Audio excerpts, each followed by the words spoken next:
SAP results caused a big scare across the tech industry yesterday, and yet Twilio reporting revenue growing 52%. Does that mean SAP is seeing an SAP problem, or is there weakness across the broader industry? Well, I'm not really sure that I can comment on SAP, but we feel great about the results that we saw in the last quarter. We saw broad-based strength across the board. We feel really good about our 4Q guide in terms of 37% growth. And, we did an investor day on October 1st in which we said over the next 4 years, each of those years, we would turn in 30% plus revenue growth. So we are seeing a different set of signals from our customers. And, we feel really good about the growth prospects for the business. And what about, let's say, post-election into January, first half of the year, knowing that the only thing we know for sure is the pandemic is still going to be with us no matter who's in office? Well, I think what we're seeing is that there have been some secular tailwinds. So I'll give you an example. So in the healthcare industry, that's been one of those that has long sought to digitally transform. And with the pandemic, you wouldn't have wanted it to happen this way necessarily, but it gave the industry the impetus to really get going on that transformation.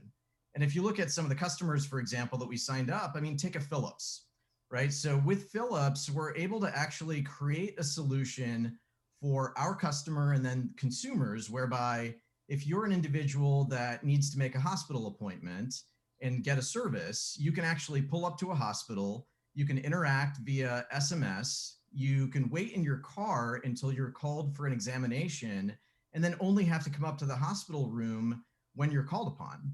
And that's the kind of interaction that just wasn't possible pre-COVID. And that's one of those industries that we think has long-term resiliency for the company. There are others like that in education, e-commerce, and even financial services. Now, sequentially, when you look at your revenue growth rate, it actually has declined in 4 of the last 5 quarters. You've pledged to grow revenue in the midterm 30%. How do you intend to do that? Will acquisitions be playing more of a role?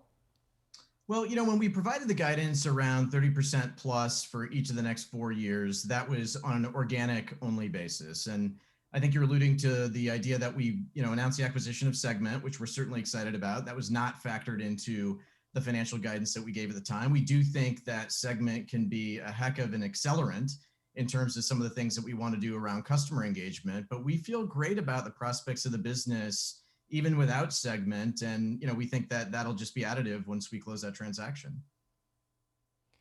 What's the argument to customers who don't already use Segment about why they should go with Twilio and what you offer versus Salesforce or Adobe? Because the reality is you do have overlapping technologies. So I think there's 2 dynamics there. So the first is that if you consider Twilio, we grew up as a cloud communications company, and we've been moving rapidly towards customer engagement. And we have a number of different communications channels that customers can avail themselves of to be able to engage with their consumers. The problem is that one of the gaps in that strategy is having the data and being able to access data through all of the disparate systems that exist inside of companies. And here comes Segment, which has a phenomenal solution. They're the leader in the CDP space, whereby they're able to break down all of the different silos that exist inside of a company. And we're now able to marry the insights that they can glean from that information, couple it with the engagement experience that we bring, and now we can reach our customers and help them reach their consumers in a tailored, targeted, and highly desirable way that also drives high ROI for our customers. So you've had 2 big acquisitions in the last couple of years. What are the white spaces? Where do you want to see Twilio grow? And will there be more acquisitions in the future? Yeah, we're certainly not ruling it out. We have, what we would characterize as a very strong balance sheet. We have over $3 billion of cash on that balance sheet. And, we're certainly going to be opportunistic. We maintain a really active game board.